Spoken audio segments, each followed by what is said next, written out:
এক ফোঁটা রক্ত দেহের মধ্যে থাকতে মাজারের দিকে চোখ দিলে তোদের চোখ উপড়ে নিয়ে হবে, জোরে বলেন ঠিক কিনা?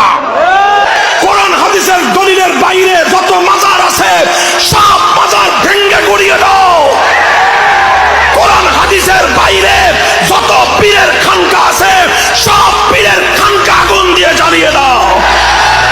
কোরআন হাদিসের সত্যিকার দলিলের বাইরে শায়েখ নামে যত ভণ্ড আছে সব ভণ্ডের আস্তানা গুড়িয়ে দাও।